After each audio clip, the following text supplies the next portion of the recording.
एक आई थी जब 5-7 साल पहले की बात है, बोली आत्महत्या करने का जी कर रहा है। मैंने कहा क्या हो गया है? बोलती है बेवफाई कर सकती नहीं, और जिसके साथ वफा है उसके साथ जी सकती नहीं, मरना चाहती। मैंने कहा शायरी बाद में, पहले उर्दू से हिंदी पे आओ, बात बताओ। बोली वो बचपन का है मेरा, 6ठी में ही इश्क हो गया था और हमने 7वीं में कमिटमेंट कर लिया था, दिल से एक दूसरे को पति पत्नी मान चुके। अब वो एमबीबीएस कर चुकी हैं, आगे की पढ़ाई कर रही हैं। एमबीबीएस के बाद पेशेंट देखने भी उन्होंने शुरू कर रखे हैं। डॉक्टर हैं अच्छे से, पढ़ाई अभी चल रही है पर डॉक्टर हैं पूरी। अब इनका कोई बहुत अच्छा मित्र बन गया है डॉक्टरी की पढ़ाई में, बढ़िया लड़का है, सब कुछ अच्छा है उसका, लेकिन कमिटमेंट वो 6ठे वाले को कर चुकी हैं। और वो आकर के इनको बोला करता है कि तू बेवफा निकली, और वो गाना बेवफा निकली तू बेवफा निकली, ऐसे गाना रिंगटोन सुनाता है मुझे। बोली मैं जान ही दे दूंगी। वो कमिटमेंट वाला बंदूक लेके तब से खोज रहा है मुझे।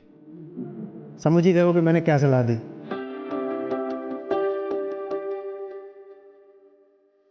नमस्ते सर।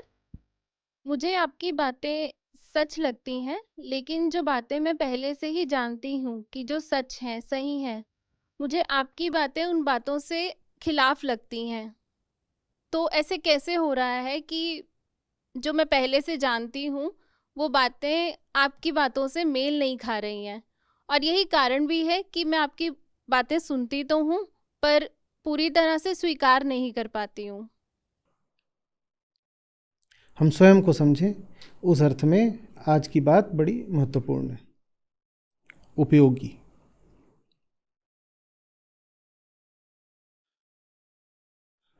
सूत्र समझिए, जिन्हें सत्य तक पहुंचना हो उन्हें पहले से ही एकत्रित अपने सत्यों का दामन छोड़ना पड़ेगा। हमारी भीतरी तर्क प्रणाली कैसे चलती है उस पर जरा गौर करेंगे अभी। भीतरी हमारी प्रणाली ऐसे चलती है कि मेरे पास सत्यों का एक ढांचा है, सत्यों की एक जमी जमाई व्यवस्था है भीतर। जब मैं सत्यों बोल रहा हूं तो समझ ही रहे होंगे वो क्या है। सत्य 50-60 बहुवचन में तो होते नहीं। तो जैसे ही सत्यों की बात हो वैसे ही पता चल गया झूठ की बात हो रही है, और जैसे ही हमारे सत्यों की बात हो तो समझ लो कि झूठ की भी कोई बिल्कुल धुरंधर वाली श्रेणी की बात हो रही है कि एक तो कई और उस पर भी हमारी। हमारे, तो मामला गड़बड़ी है। तो हमारे पास बहुत सारे सत्य होते हैं भीतर, और उन सत्यों ने भीतर एक कुनबा बना लिया होता है। किसी तरीके से वो आपस में समायोजित हो गए होते हैं।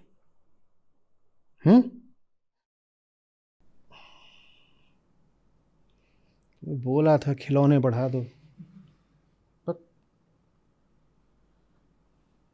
कुछ दो, एक खाली कुछ बड़ा सा कुछ पारदर्शी कोई पात्र दो।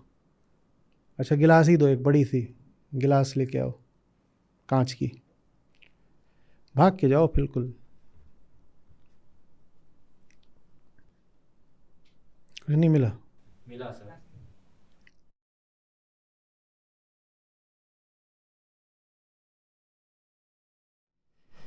हाँ हाँ ये बढ़िया है, लाओ लाओ ये वाला दो।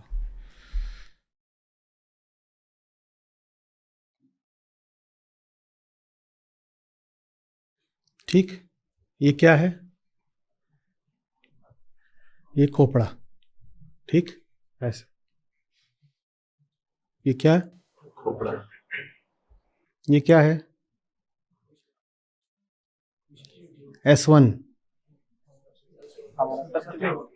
सत्य नंबर 1। अब ये और ये आपस में इनका तो कोई गठबंधन नहीं हो सकता, न तो ये आपस में मिल रहे, ना इनका आकार ऐसा है, ना ये इसमें कहीं खुश रहा, कहीं कुछ हो नहीं रहा। लेकिन फिर भी हम ऐसे सूरमा हैं कि हमारे खोपड़े में ये दोनों बिल्कुल साथ साथ रह सकते हैं, जिनका आपस में कोई मेल संबंध संगत समायोजन नहीं। पर ये भी रहता है, ये भी रहता है। ये भी रहता है, ये भी रहता है।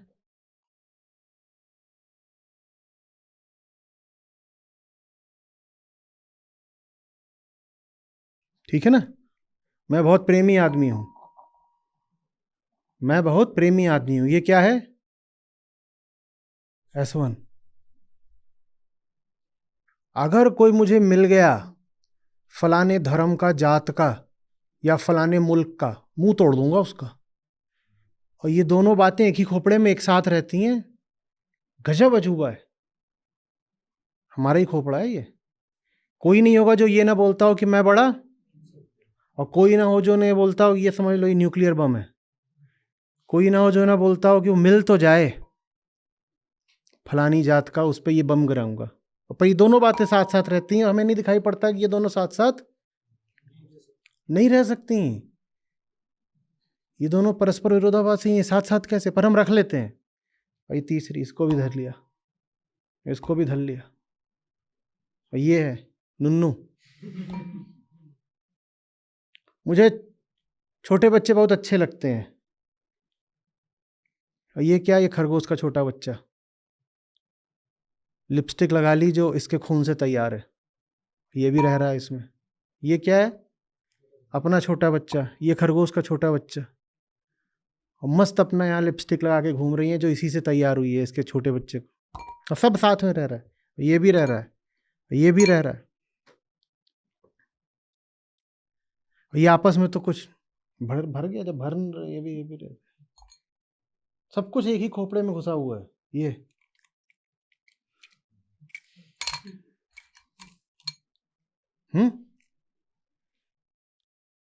मैं बहुत आधुनिक आदमी हूं।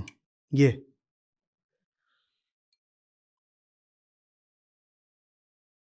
मैं अभी अभी कल की पिक्चर देख करके आया और मुझे पूरा भरोसा हो गया कि आज से ज्यादा आधुनिक टेक्नोलॉजी आज से 1000 साल पहले थी। ये दोनों बातें एक ही खोपड़े में रह लेती हैं। अब ये सब रह लेता है, और चूंकि एक ही में रहता है, आपने कभी देखा है, आप शक्कर भरते हो इसमें, थोड़ी सी बच गई, आप शक्कर खरीद के लाए, आपको उसको शक्कर के डब्बे में डालना है। शक्कर आप लेके आए थे पैकेट पॉलिथीन में, उसको डालना है, तो आप क्या करते हो? तो फिर वो जितने जो दाने थे भीतर, वो आपस में अब क्या कर रहे हैं? एक दूसरे के साथ एक व्यवस्था बना रहे हैं जिसमें तुम भी रह लो, हम भी रह लें, तो जगह बन गई। ये खोपड़ा है। उसमें ऐसी चीजें साथ रह रही हैं जो साथ रहनी नहीं चाहिए, लेकिन वो बहुत समय तक रहती हैं, तो ऐसे ऐसे करके वो आपस में सेट हो जाती हैं। क्या हो जाती हैं? ये हैं my plural truths, my multiple, my several truths, मेरे अनेक सत्य। और ये सत्य क्यों है? वाक्य में पहले क्या आ रहा है? सत्य या मैं? मेरे सत्य। मेरे हैं ना तो सत्य ही होंगे, क्योंकि मैं सत्य हूं भाई, तो मेरी चीज है। मेरी मान्यता, मेरी मान्यता मान्यता नहीं होती। मेरी मान्यता है तो दूसरों की मान्यता मान्यता, और मेरी मान्यता तेरा कुत्ता और मेरा कुत्ता भौं भौं। वैसे दूसरे की हो तो मान्यता है, अंधविश्वास है, और मेरी हो तो ये सब मेरे सत्य हैं बहुत सारे। अपना एक भी नहीं है, सब खोपड़े में कहीं ना कहीं से कभी आए थे, और चूंकि आए थे इसीलिए किसी दिन चले भी आने। पर जब तक है तब तक लगता है भाई अपनी चीज है, अपनी। अभी आपस में सब बिल्कुल सेट होके बैठे हैं, एक सुव्यवस्थित इनका आपस में प्रपंच चल रहा है। कोई भी आपको अब जब नई बात बताएगा, वो सच है या नहीं, हमारी कैसे ये प्रणाली काम करती है, हम ये समझना चाह रहे हैं।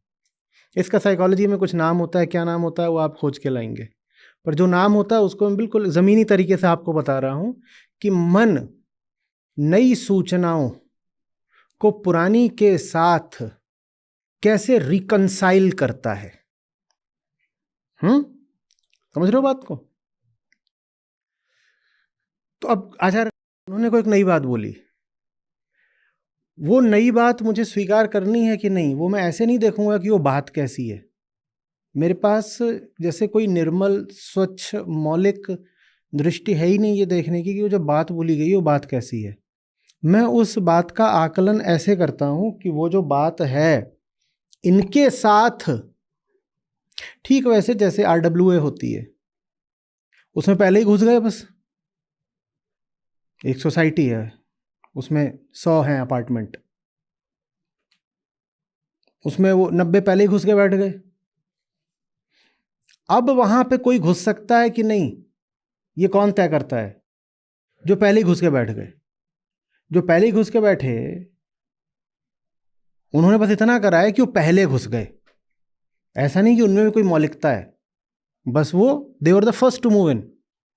सबसे पहले उन्होंने जाकर वहां पे कहा था कि भाई अब हम अपना इसका पोजीशन ले रहे हैं, जो भी कर रहे हैं। लेकिन आपने देखा, आपको पता है ना, ये बाद में जो लोग आते हैं उन्हें सर्टिफिकेट लेना पड़ता है, जो वर्तमान RWA के पदाधिकारी होते हैं। वो लोग पूछते हैं, आपसे इंटरव्यू लेंगे, हाँ भाई क्या है, हाँ शादी हुई कि नहीं, नहीं हुई, तुम्हें नहीं मिलेगा, चलो निकलो।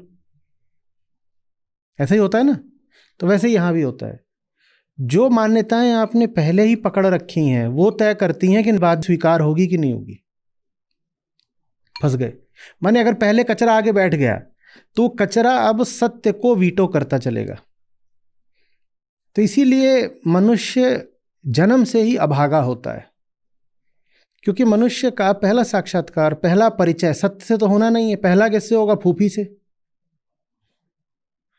आप पैदा हो गए, सबसे पहले किसकी गोद में जाओगे? आचार्य की गोद में तो जाओगे नहीं। पैदा होते ही सबसे पहले आपको कौन पकड़ लेता है? इधर से फूफी आ गई, उधर धनिया की वो आ गई, उधर सब पूरा जो कुनबा इकट्ठा हो जाता है, वो पकड़ लेता है। माने शारीरिक रूप से ही नहीं, किस रूप से? मानसिक रूप से। और पकड़ते ही वो क्या करते हैं? आपके मन में क्या डालना शुरू कर देते हैं? ये डाल दिया, दादी दादी कहानी सुनाओ ना, बुआ बुआ लोरी सुनाओ ना। अब वो लोरी जहरीली, वो कहानी विषाक्त। एक बार मैं रेलवे स्टेशन पर खड़ा था, कानपुर का था, ट्रेन आने में जैसे होता है देर, तो वहाँ स्टॉल था व्हीलर्स वाला। तो जो मेरी बचपन में सबसे पसंदीदा पत्रिकाएं हुआ करती थी, बाल पत्रिकाएं, इतने सालों बाद मैंने कहा मैं खरीदूंगा, बड़ा अच्छा लगा, अभी भी छपती हैं। तो ये सब मैंने वहाँ से उठा ली। चंपक, नंदन। पूछा पराग, बोले पराग बंद हो गई, छपनी कब की बंद हो गई। चंदा मामा भी पता नहीं थी कि नहीं थी। ऐसे ही 5-7 मैंने उठा ली। फिर ट्रेन आई, मैं बैठा, मैं पढ़ने लगा और मेरे पसीने छूट गए। मैंने कहा ये जहर परोसा जा रहा है बच्चों को, और जो ये कहानियां लिख रहे हैं उनको पता भी नहीं है कि उनकी कहानियों में कैसे कैसे संदेश घुसे हुए हैं। बात समझ आ रही है? छोटा बच्चा बेचारा बड़ी दयनीय हालत में होता है, सब उसके दिमाग में क्या क्या डाल देते हैं। ये किसने डाल दिया? ये दादी ने डाल दिया, ये बुआ ने डाल दिया, ये फलानी पत्रिका ने डाल दिया, ये टीचर ने डाल दिया। अब उसकी तुमने जो पाठ्य पुस्तिका उसमें बना दिया कि गाय कितनी खुश है, गाय हमें दूध देती है। गाय तुम्हें दूध देती है, या तुम गाय का दूध चुराते हो, निचोड़ते हो, लूटते हो? पर कोई किताब नहीं होगी जिसमें ये नहीं लिखा होगा कि गाय हमें दूध देती है। गाय नहीं दूध देती। गाय की जबान होती, गाय के अल्फाज होते, तो गाय बोलती कि चोरों लुटेरों, तुम्हें मैं लात दे सकती हूँ और श्राप दे सकती हूँ, और श्राप मैंने खूब दिए हैं, इसीलिए तुम्हारी पूरी प्रजाति विनष्ट होगी। मैं तुम्हें दूध क्या दूं? पर छोटे बच्चों को यही बताया जा रहा है, गाय हमें दूध देती है। ये सब घुसा हुआ है। अब ये तो घुस गया। आप 3 साल के हो, 5 साल के हो, 8 साल के हो, ये सब अब ये तय करेगा कि और क्या घुसेगा। RWA में सब जो नालायक लोग थे वही पहले पहले घुस गए। अब वो तय करेंगे कि आगे कौन घुसेगा। तो वो आगे किसको घुसने देंगे? जो उन्हीं के जैसे होंगे उन्हीं को घुसने देंगे। ये मन का तरीका बता रहा हूं, ऐसे काम करता है। तो वही घुसेगा जो इनके जैसा होगा। तो फिर इन्हीं जैसों की तादाद यहाँ, तो फिर और कौन घुसेगा? जो और इन्हीं के जैसा होगा। अब ये है आचार्य, नहीं ये यहां से खड़े होके अब ये कह रहे अरे दुहाई हो मेरी बात सुन लो। ये काहे को सुने? क्योंकि ये अंदर जाके इनके साथ सेट हो नहीं रहा। इनकी बात है वो, इनकी बात ऐसी है बिल्कुल, ये खाली शून्यता, ये यहां घुस ही नहीं पा रहा। देख लो, ये कह रहे हैं कि साहब जो चीज हमारे साथ सेट हो सकती है, ये एक ही शर्त में भीतर समा सकता है। क्या? ये सब हटा दो तो ये घुसे। क्योंकि ये बात इतनी बड़ी है कि ये नहीं कहेगी कि मुझे जरा सा थोड़ा सा ऐसे ऐसे कोहनी मार के अपने जगह। सत्य अनंत होता है, उसको तुम इतनी से दोगे तो कहां घुस जाएगा वो। ये हटने को नहीं राजी होंगे तो नतीजा क्या होता है? जीतेगा कौन? हमेशा झूठ जीतता है, सच हारता है। क्योंकि झूठ के पास कुछ और ना हो, झूठ के पास व्यवस्था है, सिस्टम्स है, और झूठ के पास भाईचारा है। ये सब एकदम भाईचारा बना के रखते हैं, हालांकि इनमें आपस में कोई प्रेम नहीं है। इसका इससे प्रेम हो सकता है क्या? क्या प्रेम होगा? इन दोनों में कोई साम्य नहीं, कोई एका नहीं, लेकिन ये दोनों एक गठबंधन करके रखते हैं। ये गठबंधन करके रखते हैं। इमरजेंसी के बाद जब चुनाव हुआ था तो उसमें कम्युनिस्ट और ये सब दक्षिणपंथी जनसंघ वाले और आरएसएस वाले से इकट्ठे हो गए थे इंदिरा गांधी के खिलाफ। जो घोर लेफ्ट था और जो घोर राइट था, 77 में ये एक हो गए थे। ये वही है। ये आपस में इनका कभी कुछ नहीं हो सकता, लेकिन ये एक होके अपना घुसे हुए हैं, क्योंकि दोनों का स्वार्थ सिद्ध हो रहा है। अंदर भीतर आपस में लड़ते रहे भले, लेकिन ये सत्य को नहीं आने देंगे भीतर। ये हमारे खोपड़े में चलता है, ये हमारा खोपड़े की व्यवस्था है। इसीलिए विधि होती है नेति नेति। लोग आते हैं, सत्य बता दो, सत्य बता दो। ये रहा, क्या करोगे? घुसेगा?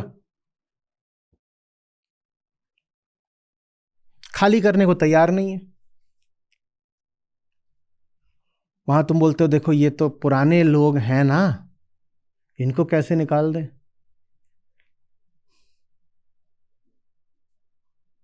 अरे RWM बहुत पहले से हैं, सब बेचारे बुढ़े बुजुर्ग, उनको कैसे निकाल दें? यही है वो। फिर तुम लोग आके शोर मचाते हो कि किसी सोसाइटी में हमें मकान नहीं मिल रहा। कैसे मिलेगा?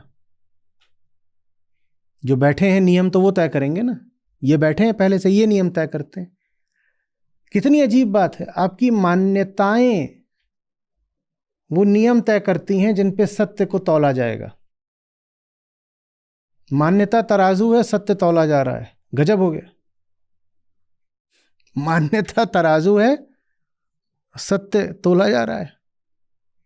मान्यता मानदंड है, उस पे सत्य का मोल लग रहा है, क्योंकि वो पहले आ गई। और पहले तो हमेशा यही आएंगे सब, काका काकी फूफा फूफी, और वो आके ये सब डाल देंगे। अब कर लो जो कर सकते हो। मनुष्य अभागा है। और सबसे अभागा मनुष्यों में भी होता है सबसे छोटा बच्चा, निरीह, अबल, बिल्कुल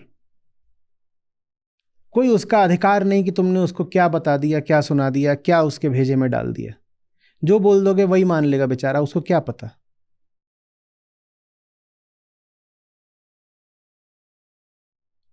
और जो सबसे ज्यादा जहरीले लोग होते हैं वो छोटे बच्चों के खोपड़ों को संक्रमित करने में सबसे ज्यादा उत्सुक होते हैं।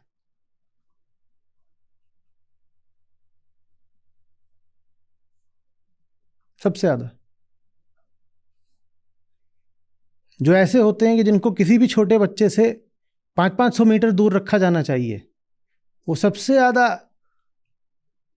आतुर होके आएंगे। ओ लू लू लू लू लू लू लू, क्वारंटीन करो, इनसे दूर रखो, नहीं तो ये घुस जाते हैं खोपड़े में। और ये घुसने के बाद फिर आचार्य को अंदर नहीं आने देंगे।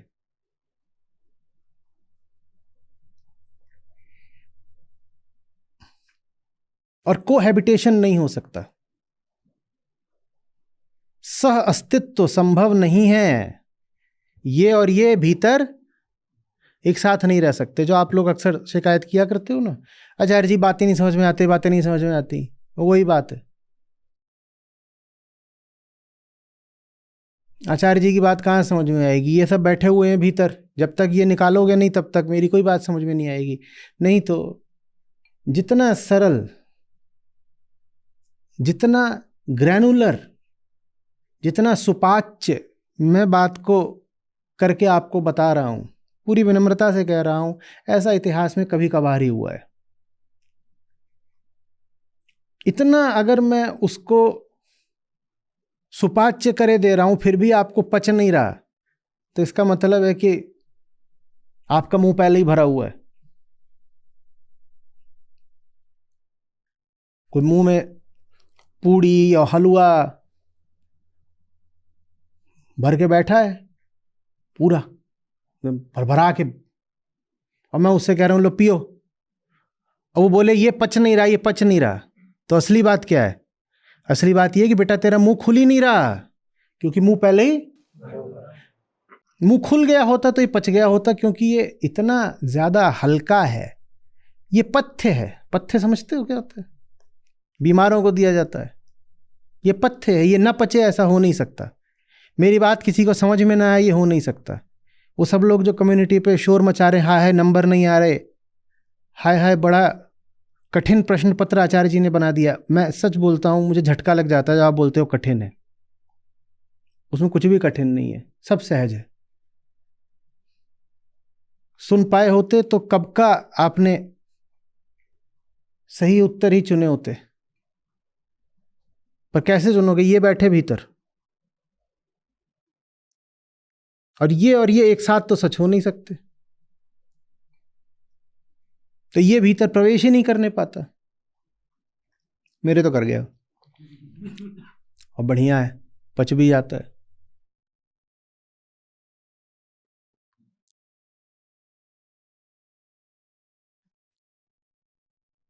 बात आ रही है समझ में? तुम इनसे पूछ के इसको भीतर आने दोगे क्या? पूछने इनसे चले जाते हो। ये तुम्हारे दोस्त यार, तुम्हारी पुरानी मान्यताएं, तुम्हारे अनुभव, तुम्हारी धारणाएं, तुम्हारी परंपराएं, तुम इनसे पूछते हो कि इसको स्वीकार करना है कि नहीं। ये तो जाहिर सी बात है, ये क्या जवाब देंगे? नहीं। तो इसलिए आपसे स्वीकार नहीं करा जाता। या स्वीकार करते भी तो बोलते हो ठीक है थोड़ी सी जगह बना, थोड़ी जगह बना दो, हम अच्छे लोग हैं, हम सबको एडजस्ट करा लेते हैं। थोड़ी सी जगह में ये घुसेगा नहीं, उसकी अपनी गरिमा है भाई। उसका नाम है असंग, वो किसी के साथ सीट शेयरिंग नहीं करता।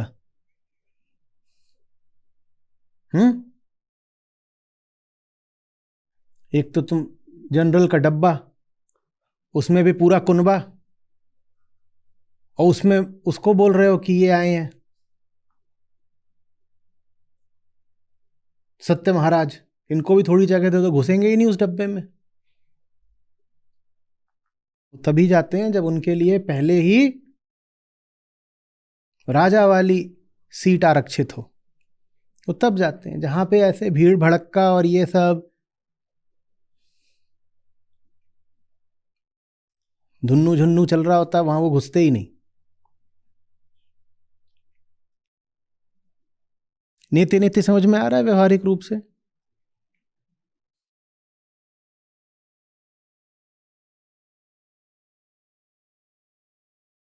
अरे कोई बहुत मैं अजूबी बात नहीं बोल रहा हूं। आप कहीं पे जाओ कुछ खरीदने, किसी दुकान में तो आपको घुसना है, और वहां 100 तरह के लफंगे पहले ही घुसे हो, तुम घुसते हो वहां पे?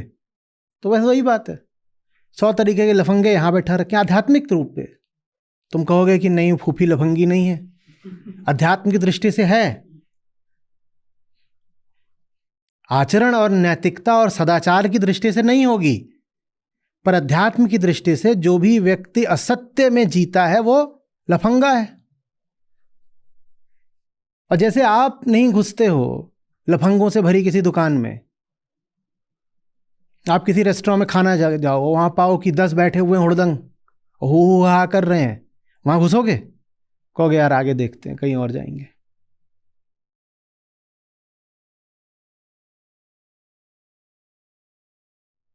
मैं तो फिल्में छोड़ के आ चुका हूं। मैं पाऊं मेरे आसपास ऐसे ही बैठ गए हैं उल्टे पुल्टे, क्योंकि मैं अगर कुछ भी देख रहा हूं, भले ही वो कैसी भी हो, मैं उसको ध्यान से देखना चाहता हूं कि समझ तो पाऊं चल क्या रहा है। और इधर बैठ के कोई कुछ कर रहे हैं, हर तरीके के लोग होते हैं, सारे काम करते हैं। इधर बैठ गए हैं दो, वो चूमा चाटी कर रहे हैं। इधर बैठ गए हैं दो, वो एक चिल्ला रही है टट्टी कर दी, जाओ इसको साफ, बोल मैं नहीं जाऊंगा, मैं देख रहा हूँ, तू लेके जाओ। आपस में लड़ लिए, थप्पड़ मार दे दूसरे।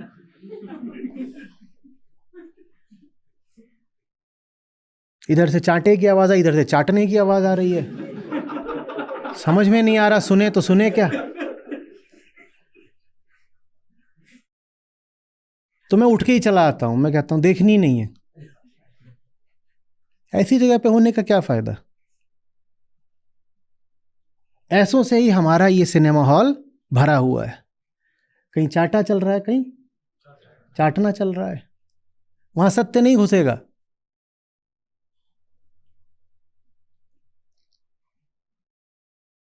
आ रही बात समझ में? क्यों मान के बैठे हो कि जो पहले आ गया वो बस इस नाते महान हो गया कि वो पहले आ गया है? रिश्तों में भी तो यही करते हो ना। भाई बहुत पुराना दोस्त है, तो संयोग की बात है कि कोई जीवन में पहले आ गया, सिर्फ वो पहले आ गया इसलिए महान हो गया? ये पहले आ गया महान हो गया क्या?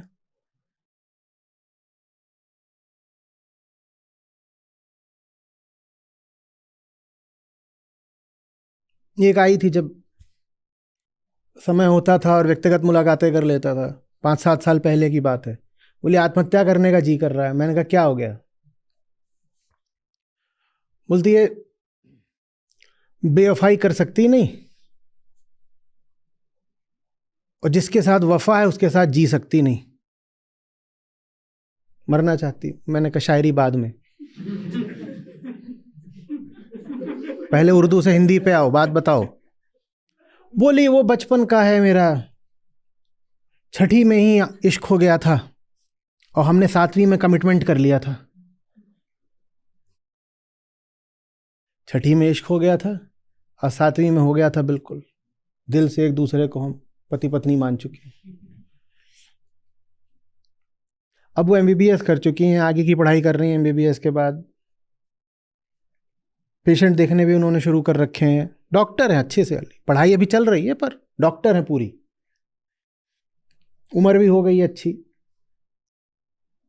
रही होंगी 28-30 की रही होंगी।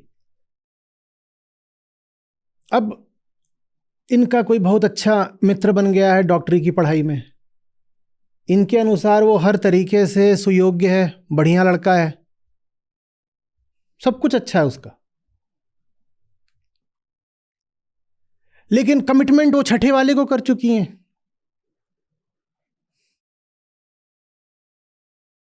और वो आकर के इनको बोला करता है कि तू बेवफा निकली, और वो गाना बोली, वो तो बेवफा निकली तू बेवफा निकली, ऐसे गाना रिंगटोन सुनाता है मुझे। बोली मैं जान ही दे दूंगी, क्योंकि ये बात तो सही है कि पहले से वादा मैंने उसी को कर रखा है छठी में। मैं कहा छठी में कहाँ मिला था? बोली वो फलाना मेरा गांव बलिया जिले में, वहां स्कूल में साथ पढ़ता था। क्या वहीं तूने कमिटमेंट कर दी? बोली हाँ वहीं कर दी।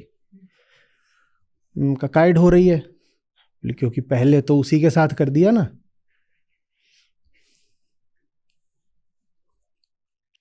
वो कमिटमेंट वाला बंदूक लेके तब से खोज रहा है मुझे। समझ ही गए हो कि मैंने क्या सलाह दी। ऐसी हमारी जिंदगी कि कोई मेरा सिर्फ इसलिए है क्योंकि वो मेरी जिंदगी में पहले आ गया था, और अब जो आ रहा है वो कितना भी योग्य हो, कितना भी काबिल हो, मैं पुराने वाले को कैसे छोड़ दूं? अरे संयोग था कि आ गया भाई, इसमें कोई उसकी पात्रता थी तो? ये कोई बात? ऐसे तो जितने आपके टेस्ट होते हैं उसमें सब में ए ऑप्शन ही टिक कर दिया करो। वही सबसे पहले आ गया था, तो वही फिर आपका चुनाव है।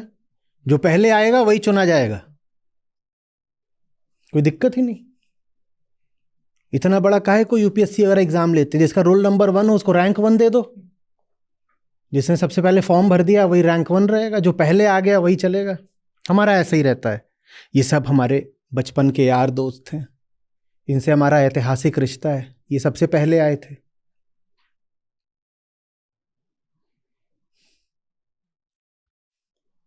जो सबसे पहले आए वही सबसे श्रेष्ठ है। ऐसे तो सुबह सबसे पहले टट्टी आती है,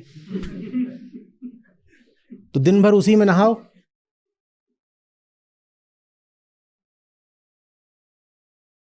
ये पहले वाला क्या सिद्धांत है?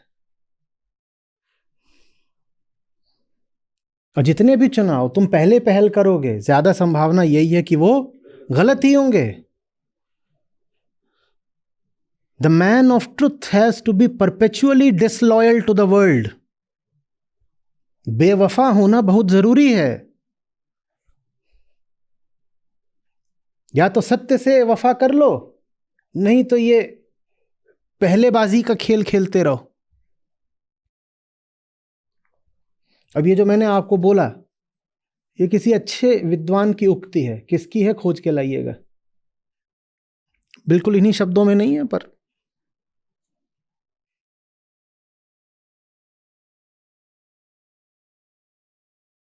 जो दुनिया से बेवफाई नहीं कर सकता वो सच्चा जीवन नहीं जी सकता। जो दुनिया में कस्में वादे निभाने को बहुत आतुर रहते हैं, वो सच के साथ फिर वादा नहीं निभा सकते। और जो सत्य का ही नहीं हो सका वो किसका होगा?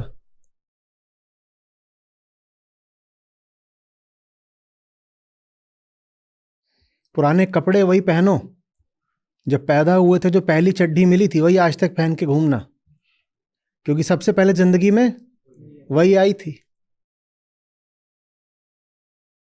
इतने बड़े बड़े कच्छे लंगोटे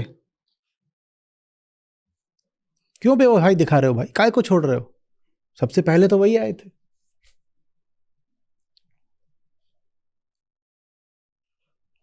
समझ में आ रही बात है? ये हमारी प्रणाली होती है। 5 चीजें मैं पहले ही सच मान चुका हूं, और ये 5 चीजें निर्धारित करेंगी कि वो जो असली बात है वो सच है या नहीं है।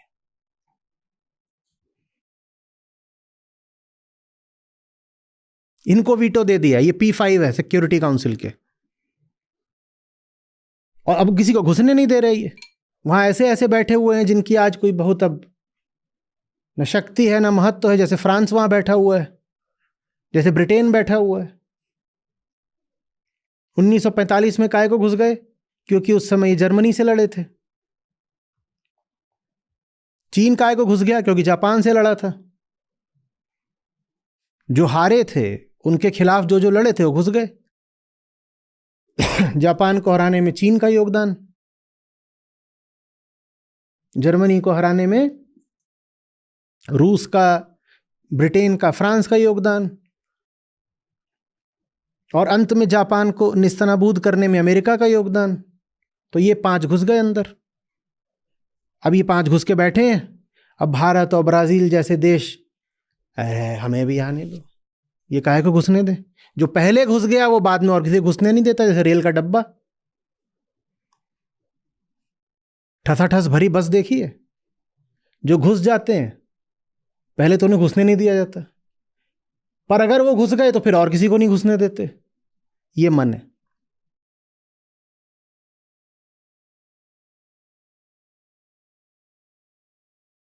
ये सब फ्लाइट वाले ही बैठे हैं क्या यहाँ पे? वो वाली बस में कभी नहीं चढ़े? यहाँ जब चढ़ने को हो रहे होते हो तो जब पहले चल रही है बस चल रही है, वो पीछे से दौड़ के चढ़ना चाह रहे हैं, और जो पहले से चढ़े हुए हैं और वो हैंडल पकड़े लटक रहे हैं, वो लात मार रहे हैं। 2 हाथों से उन्होंने ऐसे ऐसे पकड़ रखे हैं खंभे, वो जो डंडा होता है गेट के बाहर, 2 हाथ ऐसे हैं और 2 टांगों से वो गदहा की तरह दुलत्ती मार रहे हैं। किनको? जो चढ़ने की कोशिश कर रहे हैं। क्या गजब नजारा है। इस बात का मेडल मिल सकता है ओलंपिक्स में। ऐसे पीछे वाले भी गजब बहादुर होते हैं, वो नीचे से कुछ करके सरक, और एक बार वो चढ़ गए तो वो क्या करते हैं, वो भी दुलत्ती मारना शुरू करते हैं। ये मन है, जो चढ़ गया वो चढ़ गया।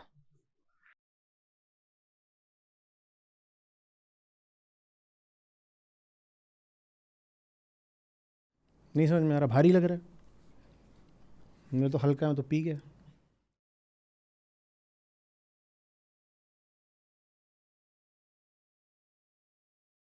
अभी में आ रही है ना बात।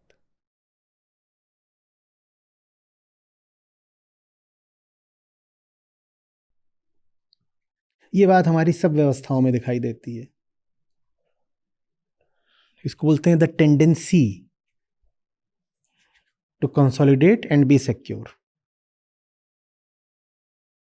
खुले मत रहो, बहते मत रहो, भले ही संत जन बता गए हो बहता पानी निर्मला, बहते मत रहो।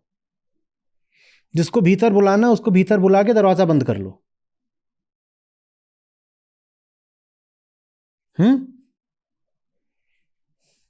जिसको भीतर बुलाना उसको बुला लो, बाकियों के लिए दरवाजा बंद कर दो। वही बस की तरह, वही मान्यताओं की तरह, वही धार्मिक पूर्वाग्रहों की तरह कि एक बार आपको बता दिया गया कि आप फलानी जात के हो, फलाने धर्म के हो, तो आपने उसकी सारी कहानियां अंदर ले ली और बाकी लोग जो बात बोल रहे हैं उन पे दरवाजा बंद कर दिया।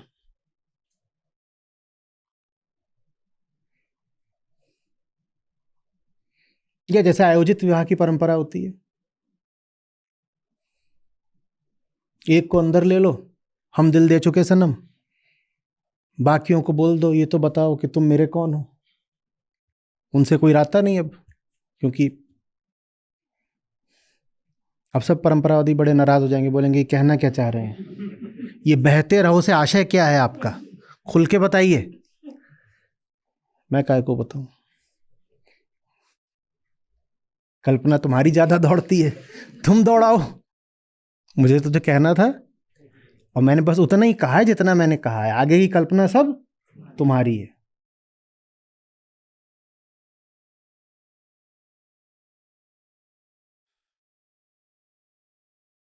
समझ में आ रही है बात? ये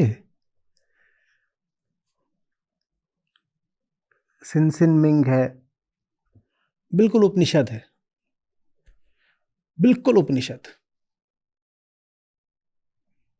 अपनी संक्षिप्तता में, अपनी सरलता में और अपनी गहनता में।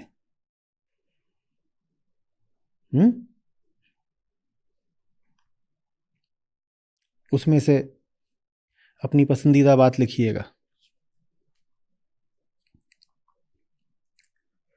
तो कहते हैं वहां पर, मैं उनको ऋषि ही बोलूंगा, क्यों बोलूं ज़ेन मास्टर, कि जिन्हें जिन्हें सत्य से जरा भी प्रेम हो, वो सबसे पहले जो भीतर भरा है उसको किनारे रखें।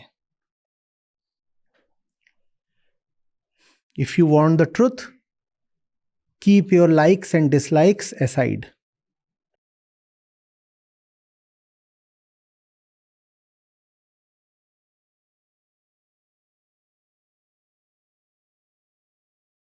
सुजैन है, ऋषि का नाम है, सिन मिंग, HSIN। आ रही बात समझ में? और उदाहरण दीजिएगा, ये भी आपके लिए काम है कि इसके और व्यवहारिक उदाहरण क्या है हमारे जीवन में, जहां जो अंदर आ गया वो आ गया। जितना भी हो, 1 हो सकता है, 2 हो सकता है, 5 हो सकते हैं, पर जो अंदर आ गए वो भीतर वाले हैं, और जो नहीं आए वो बाहर वाले हैं, वो दुश्मन है, उनसे कोई नाता नहीं,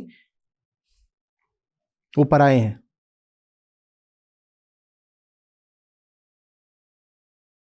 और जो भीतर वाले हैं उनकी पात्रता कुल कितनी है कि वो पहले आ गए। तो ये जो पूर्व पक्षी भाई हैं, इनका कहना है देखो मैं पहले से ही अपने आप को क्या मान रहा हूं, मैं पैदा हुआ था तभी से मैंने अपने आप को क्या माना, देह। तो वो बात तो सत्य है। मैं आज तक किस बात पे चलता रहा हूं, अपने सारे अनुभवों पर, तो मेरे अनुभव तो सत्य है। लेकिन अगर आपकी बात सही है तो अनुभव सारे, अनुभोक्ता भी, माने मैं भी झूठा, मेरे अनुभव भी झूठे, अहंकार भी झूठा, संसार भी झूठा। लेकिन अहंकार झूठा नहीं है, संसार झूठा, तो इसीलिए आपकी बात। ऐसे किसी की बात का आकलन नहीं किया जाता कि अगर आपकी बात सही है तो फिर बेचारे कसाईयों का क्या होगा। अगर सब लोगों ने मांस खाना छोड़ दिया तो कसाई के बच्चे स्कूल कैसे जाएंगे। ऐसे किसी की बात का आकलन नहीं किया जाता। सही है तो सही है।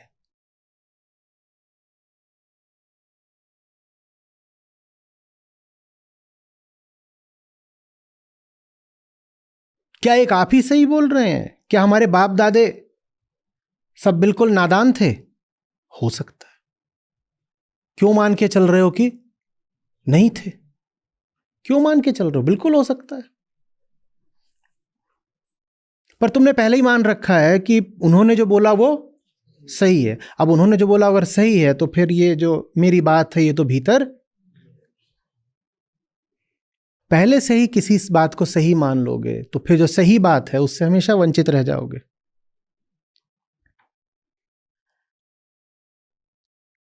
अच्छा जी, आप बोलते हो भूत नहीं होते, तो फिर फलाने मंदिर में जो लाखों लोग जाते हैं क्या वो सब बेवकूफ हैं? तुमने पहले ही मान रखा है कि वो बेवकूफ हो सकता है। हो नहीं, क्या लाखों लोग हो सकते हैं? ऐसा तो नहीं हो सकता ना कि लाखों लोग बेवकूफ हैं, एक आप ही सही हो सकता है। मैं नहीं कह रहा ऐसा है, मैं कह रहा हूं ऐसा हो सकता है। जांचो। मैं नहीं कह रहा उनको मानो, मैं नहीं कह रहा मुझे मानो, मैं कह रहा हूं जांचो। पहले ही मान के क्यों बैठे हो कि कहीं पर लाखों लोग हैं तो वो लाखों हैं इसलिए गलत नहीं हो सकते, या कि वो पहले से हो रहा है इसीलिए गलत नहीं हो सकता? क्यों मान रहे हो? बिल्कुल मेरा दावा नहीं है कि मैं सही हूं, मैं तो बस ये कह रहा हूं मुझे मौका दो, चलो जांचते हैं। और कोई भी आपको समझाने वाला, आपका मित्र, मार्गदर्शक, आचार्य आपसे ये नहीं कहता कि मेरी बात को मानो। वो बस ये कहता है एक मौका मिलेगा, मैं आए। आप उसको मौका भी नहीं देते। आप बोलते हो मेरा तो मामला पहले ही सेट है।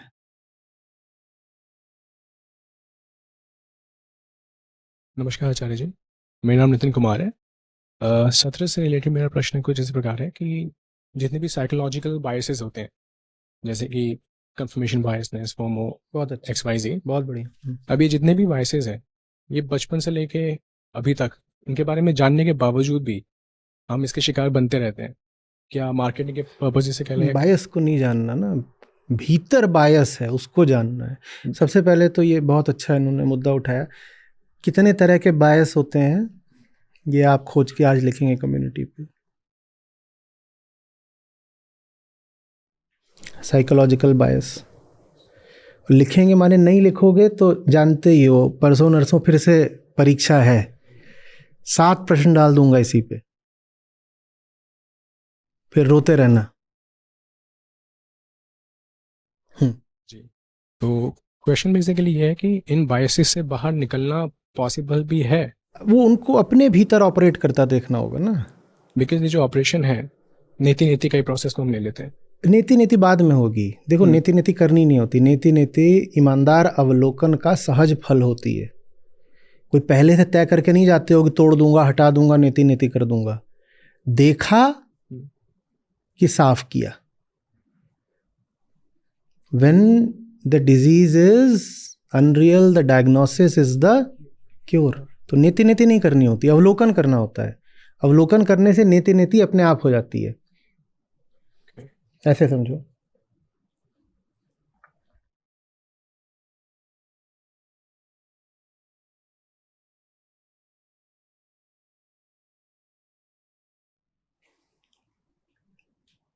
अरे बाप रे, लगता है सांप बैठा है। यहाँ सांप है, यहाँ सांप है। अभी अभी कुछ छुआ ठंडा ठंडा। सांप कोल्ड ब्लडेड होता है ना, वही है ठंडा ठंडा।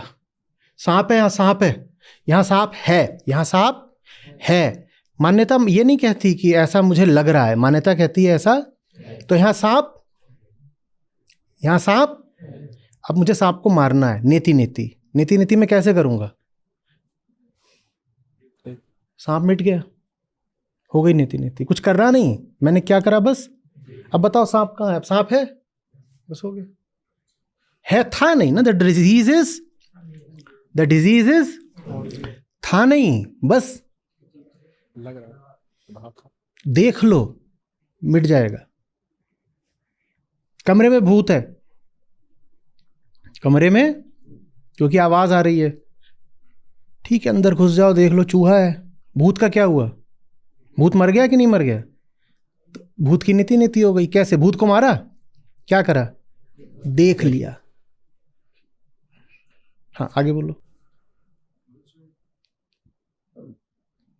बाय डिफॉल्ट कहना पता नहीं सही रहेगा कि नहीं रहेगा, बट बाय डिफॉल्ट से जो बायसेस हैं जो हमारे अंदर रहते हैं, उसको हम किसी परसेंटेज तक ही अवॉइड कर पाते हैं, जानने के बाद भी, मतलब देखने के बाद भी। वो अपनी ईमानदारी की बात है। कर पाते हैं, मैं मजबूरी आ गई, वो ईमानदारी की बात। उसका कोई जवाब नहीं होता, कोई किताब इस बात का जवाब नहीं दे सकती। भाई वहां लिखा हुआ है 5 किलो का वजन उठाओ, आप बोल दो मुझसे नहीं उठ रहा, तो कोई किताब, कोई ट्रेनर क्या कर लेगा? आपने जवाब दे दिया मुझसे नहीं होता, मैं मजबूर हूं, मुझसे नहीं होता। इसका कोई जवाब है? अब यहां पे आकर के कोई ग्रंथ, कोई गुरु कुछ नहीं कर सकता। आप टका से जवाब दे दो, क्या मेरे बस की ना है, मुझसे ना होता। अजी हाँ, इन जवाबों के आगे गुरु, गीता सब हार जाते हैं, मुझसे ना होता। इसीलिए मजबूरी का तर्क बड़ा भयंकर होता है, वो सबको हरा देता है। मैं मजबूर हूं, मेरे बस की नहीं, मैं अक्षम हूं, I can't do it, can't take it any more. क्या जवाब दे? थैंक यू, धन्यवाद। झूठा सब संसार है, को ना अपना मीत। झूठा सब संसार है, को ना अपना मीत। राम नाम को जानी ले, चले सो भौजल जीत रे साधो, चले सो भौजल जीत। साधु यह संसार है, जैसा सेमल फूल। साधु यह संसार है, जैसा सेमल फूल। दिन 10 के व्यवहार में, झूठे रंग ना भूल रे साधो, झूठे रंग ना भूल। जागो लोगो मत सो, ना करो नींद से प्यार। जागो लोगो मत सो, ना करो नींद से प्यार। जैसे सपना रैन का, ऐसा यह संसार रे साधो, ऐसा यह संसार।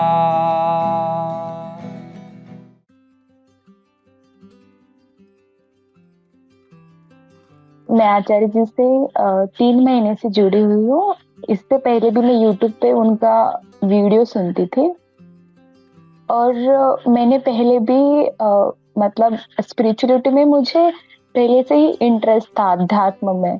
तो वो इंटरेस्ट की वजह से ही मैं YouTube पे वीडियो सर्च करती थी, और मैंने बहुत से मतलब गौतम बुद्ध उनके भी बहुत से वीडियो देखे और ओशो थे उनको भी सुना, लेकिन कोई ऐसा गुरु नहीं मिला जो लाइव मतलब गाइडेंस कर सके या मेरे क्वेश्चन जो थे वो उसका जो सही आंसर था वो मुझे कभी नहीं मिला। बहुत कंफ्यूजन रहता था कि ये जो हो रहा है, जो मेरे भीतर एक बेचैनी है या जो सोसाइटी में जो हो रहा है वो सहन नहीं होता था, कुछ से देखा नहीं जाता था। तो ऐसा लगता था कि ये जो हो रहा है वो क्यों हो रहा है और इसके पीछे रीजन क्या है, क्यों लोग समझ नहीं पा रहे हैं, क्यों लोग देख नहीं पा रहे हैं ये जो सब इतना बुरा हो रहा है। क्या इनको कुछ समझता नहीं है क्या, इनको मतलब इतना पढ़ लिख के भी इनके पास वो समझने की ताकत क्यों नहीं है।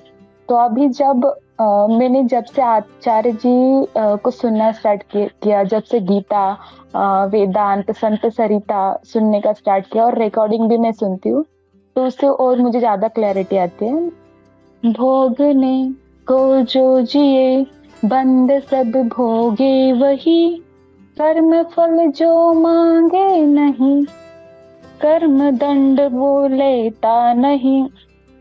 Thank you.